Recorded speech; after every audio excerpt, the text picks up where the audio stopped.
साधी माणस मालिकेच्या आजच्या भागामध्ये आपण पाहत आहोत की आता इकडे पंकज देविकासोबत फोनवर बोलत असतो आणि तेव्हा तो तिला सांगत असतो, देविका तू काळजी करू नकोस, आता तुला लवकरच घरामध्ये मी घेऊन येईल असं तो इकडे म्हणत असतो. आणि तेव्हा देविकाचा फोन चालू असतानाच तो निरुपाकडे जातो आणि निरुपाशी बोलत असतो. निरुपाला म्हणत असतो, मॉम खरं सांगू का, तू जो काही हा डाव टाकलायस ना त्यामुळे सगळं व्यवस्थित होणार आहे.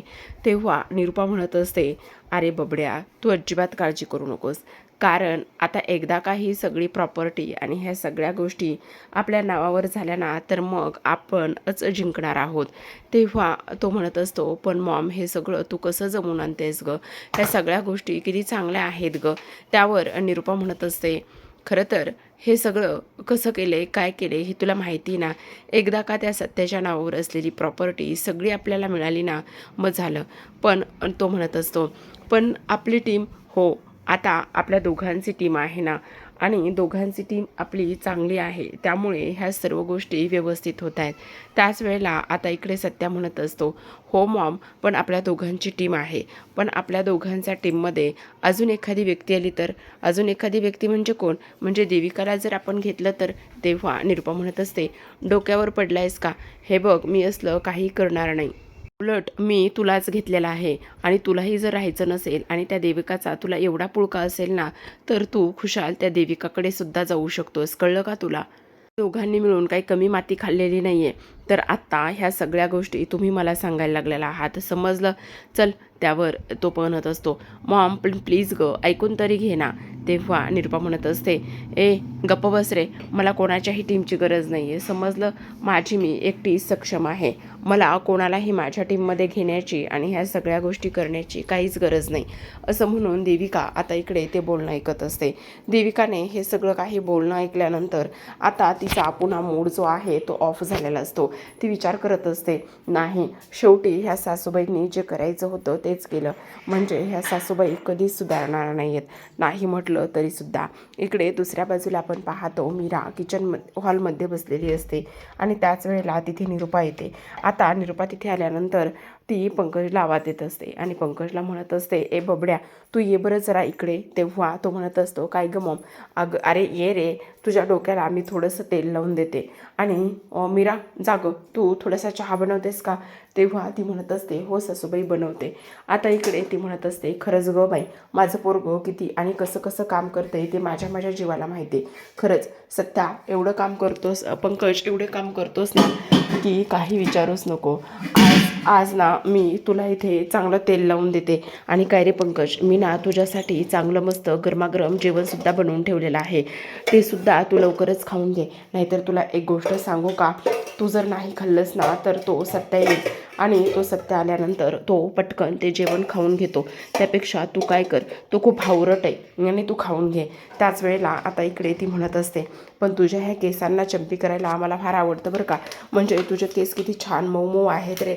तिकडं त्या सत्याचे केस बघायला गेलं ना तर अजिबात चांगले नाही येतं, असे खूपच घाणेरडे केस आहे. शी, मला तर हातसुद्धा लावा वाटत नाही. मला तर असं वाटतं की त्याचं नाव जेव्हा तो पाळण्यात होता ना त्याच वेळेस त्याचं नाव ना आपण वरती ठेवायला पाहिजे होतं. आता इकडे हे सगळं मीराने ऐकलेलं असतं आणि मीरा सत्याकडे जाते. आता मीरा सत्याकडे गेल्यानंतर सत्याला म्हणत असते, चला मला तुम्हाला काहीतरी सांगायचं. त्याच वेळेला आता इकडे तो म्हणत असतो, काय झालं सांग ना. तेव्हा ती म्हणत असते, तुम्हाला म्हणते ना चला माझ्याबरोबर, असं म्हणून आता मीरा घेऊन येते त्या सत्याला बाहेर. आणि त्याच वेळेला इकडे निरुपा पंकजच्या तेलाला केसाला तेल लावून देत असते आणि तेव्हा लगेच मीरा म्हणत असते, बघितलं तुमच्या समोर वेगळं वागतायत आणि पाठीमागे वेगळं वागतायत, तुम्हाला असं दाखवतायत की नाही त्यांचं आणि पंकजचं किती भांडण आहे आणि ह्या सगळ्या गोष्टी फक्त तुम्हाला दाखवण्यासाठी त्या करत आहेत. बघितलं पंकजला त्यांनी माफ वगैरे काही केलेलं नाही आहे, असं मीरा म्हणत असते. आणि तेव्हा लगेच आता इकडे पंकज आणि त्याचबरोबर निरुपा दोघेही जणे उठून उभे राहतात. तेव्हा सत्या म्हणत असतो, अगं झुमके तू असं काय करतेस, हे बघ मी सांगितलं होतं इथे आईला पंकज बरोबर नीट वागायला, कारण त्याचं काय आहे ना हे बघ. आता आई माझ्याबरोबर कसं वागत होती ना त्या सर्व गोष्टींचा त्रास मला होत होता आणि म्हणूनच मी विचार केला ह्या सगळ्या गोष्टींचा त्रास मला झाला, पण ह्या सर्व गोष्टींचा आज इकडे बबड्याला व्हायला नको म्हणूनच मी निरूपाला सांगितलं की तू त्याच्याबरोबर नीट वाग म्हणून. आणि तेव्हा मीरा पुन्हा एकदा तोंडावर पडलेली असते. आता हे सगळं काही ऐकल्यानंतर तिला खरं तर धक्काच बसतो. तेव्हा निरूपा म्हणत असते, बघ बाबा सत्या, हे सगळं तू सांगितलंयस म्हणून मी केलं, नाहीतर ह्या सगळ्या गोष्टी मी अजिबात केल्या नसत्या. मी उगाचच हे सगळं कशाला आणि का बरं करणार असं मुद्दामच आता इकडे ती बोलत असते. त्याच वेळेला आता इकडे निरूपा म्हणत असते, पण काय रे सत्या, खरं सांगू का, तुझ्या माझ्यावर ना तुझ्या बायकोचा अजिबात थोडासुद्धा विश्वास नाही आहे. तिला असं वाटतं की इकडे मी खरंच ह्या पंकजला माफ वगैरे केलेला आहे. तर इकडे सत्या म्हणत असतो, असू दे ग, तिचा गैरसमज झालेला असेल आणि काही नाही आहे, मिटला ना आता, झाला ना गैरसमज दूर तुझा. तर इकडे दुसऱ्या बाजूला आपण पाहतो की निरूपा म्हणत असते, खरं सांगू का तुला एक सगळ्यात महत्त्वाची गोष्ट, काही जरी झालं ना तरी सुद्धा ह्या मीराचा काटा काढला पाहिजे, ह्या मीराला काहीतरी करून धडा शिकवला पाहिजे. ही मीरा ना आपल्या ह्या सगळ्या गोष्टींमध्ये राहता कामा नये. म्हणजे तुला नेमकं काय म्हणायचं आहे असं इकडे तो बोलतो. त्यावर निरूपा म्हणत असते, म्हणजे बघ ना, ही मीरा प्रत्येक वेळी आपल्यामध्ये येते आणि प्रत्येक वेळी आपल्यामध्ये आल्यानंतर सगळ्या काही गोष्टी थोड्याशा उलट्याच पद्धतीने होत आहेत असं आता इकडे निरूपा बोलत असते. त्याच वेळेला पंकज म्हणत असतो, पण मॉम तू नको काळजी करूस, सगळं काही व्यवस्थित होईल. तेव्हा ती म्हणत असते, एकदा का प्रॉपर्टीचे पेपर नावावर झाले ना तर मग सगळं आपण व्यवस्थित करू.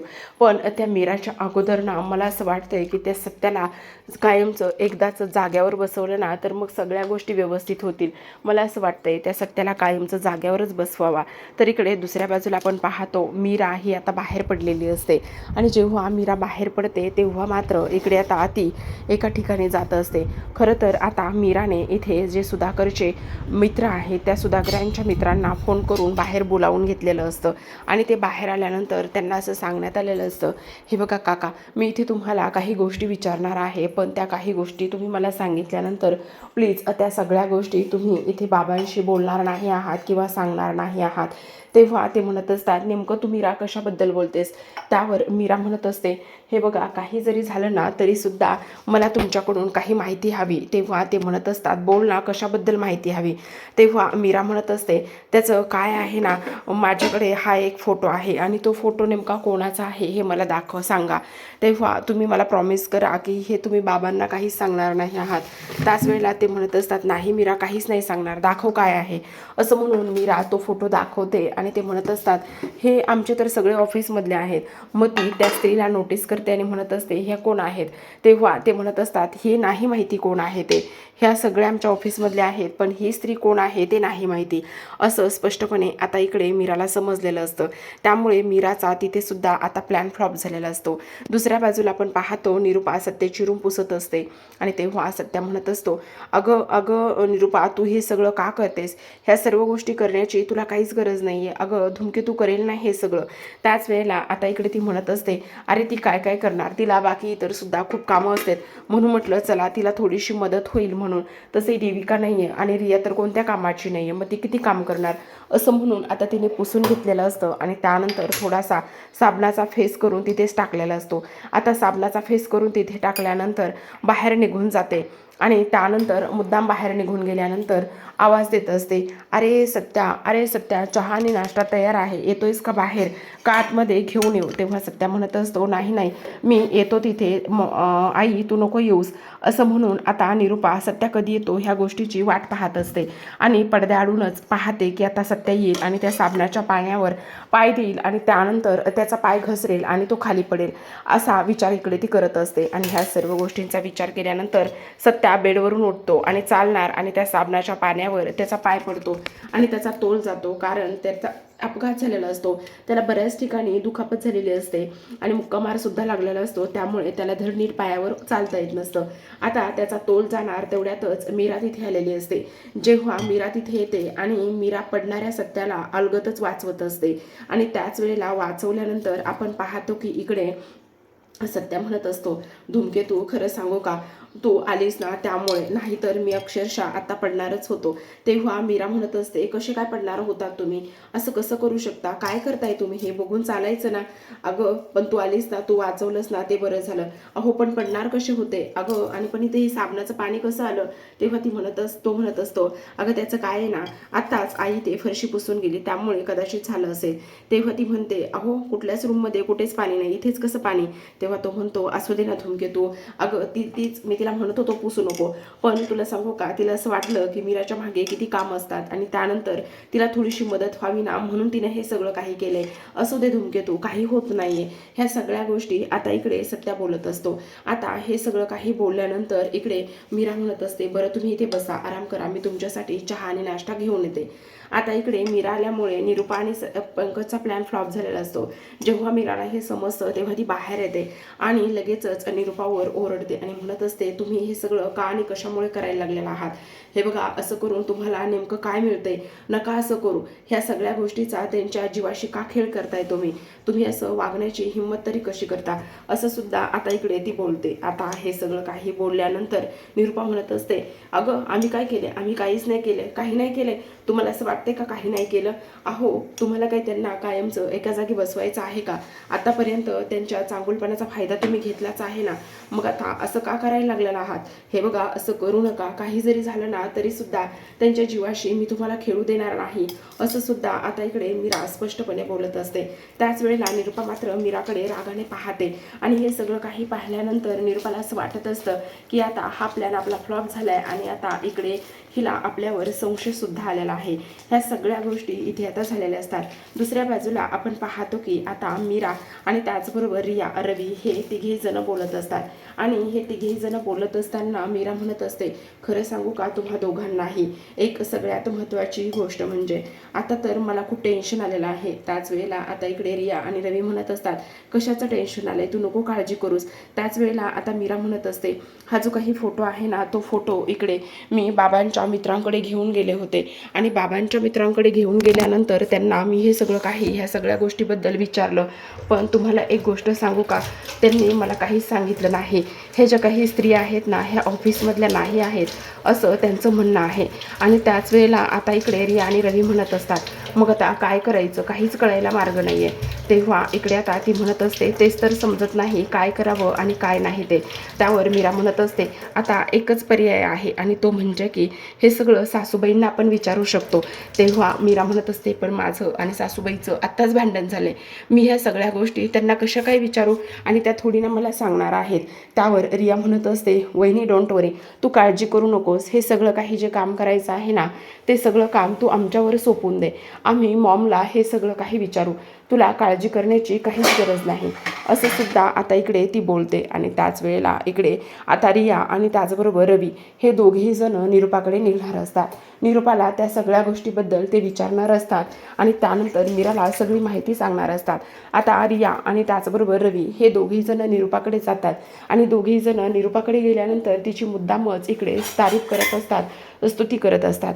ते म्हणत असतात, मॉम खरं सांगू का, तू ना खरंच तुम्हा दोघांचं कपल जे आहे ना, म्हणजे तुमचा दोघांचा जो काही बॉन्ड आहे ना, तो एकच नंबर आहे. तुम्ही दोघं एकमेकांना किती ओळखून घेता, किती काय काय करता, ह्या सगळ्या गोष्टी खूप जास्त गरजेच्या आहेत नातं जर सांभाळायचं असेल तर. तेव्हा निरूपा म्हणत असते, हो अगदी बरोबर बोलतोयस तू. त्याच वेळेला आता इकडे निरूपा हेही म्हणत असते, पण आज तुमची गाडी माझ्यावर का नाही कशामुळे घसरत आहे बरं.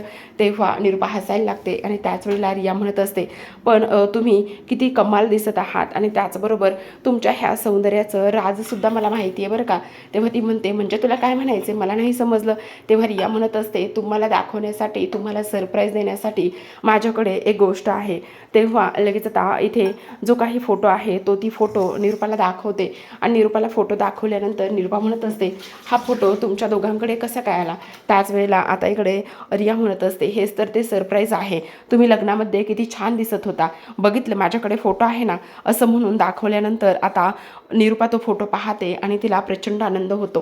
ती म्हणत असते, अरे वा, हा तर फोटो माझा आहे, किती छान आहे, मग हे बाकीचे कोण आहेत, आजूबाजूचे पण खूप सुंदर आहेत. तेव्हा ती म्हणत असते, हे सगळे त्यांच्या ऑफिसमधले आहेत. मग त्यामध्ये ती जी बाई आहे ती विचारते आणि त्यानंतर रिया म्हणत असते, ह्या ज्या स्त्रिया आहेत त्या कोण आहेत, हे सगळे ऑफिसमधले आहेत का? तेव्हा निरुपा म्हणत असते, ही स्त्री ना, असं म्हणता क्षणी तिथे आता सुधाकर येतात आणि सुधाकर आल्यानंतर ते म्हणत असतात, काय चाललंय इथे, कशाबद्दल बोलताय तुम्ही? असं म्हटल्यानंतर आता रवी लगेचच विषय बदलतो. तो म्हणत असतो, अहो बाबा काही नाही, इथे आईला ना थोडंसं बोर होत होतं, मग तिचं आम्ही एंटरटेनमेंट करायला आलो होतो.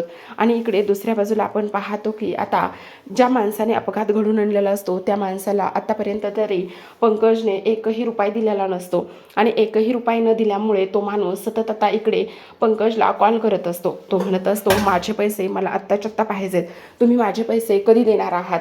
आणि त्याच वेळेला पंकज म्हणत असतो, हे बघा तुम्ही काळजी करू नका, मी तुमचे सगळे पैसे लवकरात लवकर देईल. पण इकडे तो म्हणत असतो, हे बघा जर तुम्ही माझे पैसे नाही ना दिले तर मी पुन्हा एकदा तुमच्या घरी येईल बरं का, असं सुद्धा तो इथे सांगतो. तेव्हा पंकज म्हणत असतो, हे बघा तुम्हाला घरी येण्याची काहीच गरज नाही, मी तुम्हाला सांगितलं ना मी तुमचे सगळे पैसे देईल म्हणून, तुम्ही त्या सगळ्या पैशांची आणि त्या सगळ्या गोष्टींची अजिबात काळजी करू नका, असं सुद्धा पंकज म्हणत असतो. आता हे सगळं काही पंकजचं बोलणं निरुपाने इथे मीराने ऐकलेलं असतं आणि मीराने हे सगळं काही बोलणं ऐकल्यानंतर आता ती विचार करत असते, म्हणजे हा जो काही अपघात आहे तो ह्यांचा अपघात ह्या पंकजने आणि सासूबाईंनी घडून आणलाय. तरीच मला वाटलं होतं की एवढा यांचा मोठा अपघात कसा काय झाला. पंकज आता तुला मी सोडणार नाही, आता तुमच्या पापांचा घडा भरला म्हणूनच समजा.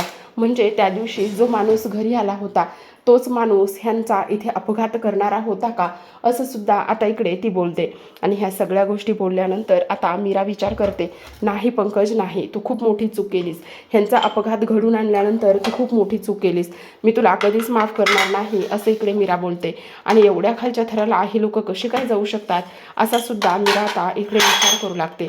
तेव्हा मीरा म्हणत असते, आता काही करून त्या माणसाला भेटलं पाहिजे, तो माणूस शोधला पाहिजे, असा मीरा विचार करत असते. तर आता दुसऱ्या बाजूला इकडे तिच्या मनामध्ये विचार येतो, पण त्या दिवशी तो माणूस आला होता ना, तर मग तोच तो माणूस आहे, ह्या माणसाचा शोध घेतला पाहिजे. तर इकडे दुसऱ्या बाजूला आपण पाहतो की सत्याचे दोन्ही मित्र इकडे आता सत्याला भेटण्यासाठी आलेले असतात आणि ते दोघेही जण सत्याला भेटायला आल्यानंतर आपण पाहतो की आता इकडे सत्या म्हणत असतो, खरं तर तुम्ही आलात ना, मला फार आनंद झाला आहे, पण तुम्हाला एक गोष्ट सांगू का, मला असा राहून राहून का संशय येतोय ते कळत नाही. तेव्हा इकडे तो म्हणत असतो, म्हणजे मला नाही समजलं तुला कशाचा आणि कसला संशय येतोय. तेव्हा सत्या म्हणत असतो, तुला एक गोष्ट सांगू का, मला असं वाटतंय की माझा अपघात ना कोणीतरी करून आणलाय, कोणीतरी घडवलाय, कारण मला कळत नाही आणि त्याचमुळे मला थोडासा संशय येतोय. मला सांग ना कसं काय होऊ शकतो माझा अपघात, मी व्यवस्थित चालत होतो आणि तिथेच मी पाहिलं तेव्हा कोणतीही गाडी येत नव्हती आणि त्याचनंतर मी चालत होतो. मला पूर्ण खात्री आहे की माझा अपघात हा घडूनच आलेला आहे आणि कोणीतरी तो केला आहे, असं सुद्धा आता इकडे तो बोलतो. आणि तेव्हा तो म्हणत असतो, काय काय सांगतोयस काय, म्हणजे हा तुझा अपघात कोणीतरी घडून आणलाय? हो, माझा हा अपघात कोणीतरी घडूनच आणलेला आहे याची मला पूर्ण खात्री आहे. तेव्हा तो म्हणत असतो, मग तू अजिबात काळजी करू नकोस, काही जरी झालं ना तरी सुद्धा ह्या अपघाताच्या मागं नेमकं कोण आहे काय आहे ह्या मी शोधून काढू. आणि असं म्हणून आता सत्याने त्या गाडीवर असलेलं नाव इथे त्या लोकांना सांगितलेलं असतं आणि ते मित्र म्हणत असतात, 2 दिवसाच्या आत तो माणूस आणि गाडीवाला इथे तुझ्या हजर असेल समोर, अजिबात तू काळजी करू नकोस, असं सुद्धा आता इकडे तो बोलतो. आता हे सगळं काही बोलल्यानंतर आपण पाहतो की इकडे ते मित्र निघालेले असतात. तेव्हा मीरा त्यांना बाहेर गाठते आणि म्हणत असते, माझं तुमच्याकडे काम आहे. तेव्हा आता मीरा म्हणत असते, तुम्ही माझं काम कराल ना, पण ही गोष्ट ह्यांना समजू द्यायची नाही. तेव्हा ते म्हणत असतात, हां बोला ना वहिनी, असं का विचारताय, करू ना, आम्ही काहीही असलं तरी काम करू, तुम्ही सांगा फक्त, असं म्हणून आता मीरा म्हणत असते, खरं तर मला खूप मोठा संशय की ह्यांचा अपघात हा कोणीतरी घडून आणलाय आणि कोणीतरी केलाय. त्यावर ती लोक म्हणत असतात, अहो असं काय म्हणताय, सत्यादादाला सुद्धा हेच वाटतंय. त्यावर मीरा म्हणत असते, काय, हो सत्यादादाने सुद्धा आम्हाला आता तेच सांगितलं आहे. तेव्हा मीरा म्हणत असते, पण मला माहिती तो अपघात कोणी केलाय, तर त्याचा फोटो आहे माझ्याकडे, असं म्हणून आता ती तो फोटो त्या मुलांना दाखवते आणि ते म्हणत असतात, वहिनी तुम्ही आता अजिबात काळजी करू नका, काही जरी झालं ना तरी सुद्धा आता एक गोष्ट मात्र नक्की आहे की इकडे जो काही सत्यदादाचा अपघात करणारा व्यक्ती आहे ना, तो व्यक्ती मी इथे शोधून काढणारच. आता मीरा म्हणत असते, तुम्ही इथे आमच्याशी पंगा घेऊन फार मोठी चूक केलेली आहे, काही जरी झालं ना तरी सुद्धा इथे सासूबाई हे तुम्हाला फार महागात पडेल. दुसऱ्या बाजूला आपण पाहतो निरुपा किचनमध्ये असते आणि किचनमध्ये असल्या कारणाने ती आता मीरासाठी चहा बनवलेला असतो आणि त्या चहात तिने विष मिक्स केलेलं असतं. आता ती म्हणत असते, हे जर 2 थेंब चहाचे इथे तिच्या पोटात गेले ना तर ती कायमची या जगातून निघून जाईल, असं असं म्हणते आणि त्यामध्ये विष मिक्स करत असते. तेवढ्या तिथे पंकज येतो आणि पंकज हे सगळं पाहतो. त्याच वेळेला आता तो म्हणत असतो हे सगळं कोणासाठी, तेव्हा ती म्हणत असते कोणासाठी नाही, मीरासाठी. कारण ती खूप मध्ये येते, ती प्रत्येक गोष्टीमध्ये आपल्या मध्ये येते आणि त्यानंतर तिला आपल्याला काही करून संपवायचंच आहे असं सुद्धा आता इकडे ती बोलत असते. आता त्याच्या हात विक्स मिक्स करताना इथे आपल्या रियाने पाहिलेलं असतं आणि रियाला खूप मोठा धक्का बसतो. रिया आता हा प्लॅन कसा उद्ध्वस्त करेल आणि कशा पद्धतीने मीराचा जीव वाचवेल हे पाहणं फार इंटरेस्टिंग असणार आहे. तर अशाच नवनवीन मालिकांचे अपडेट आणि रिव्ह्यू जाणून घ्यायचे असतील, पाहायचे असतील तर नक्की चॅनलला सबस्क्राईब करा. भेटूयात पुन्हा एका अशाच नवीन रिव्ह्यू सोबत. तोपर्यंत पाहत राहा साधी माणसं.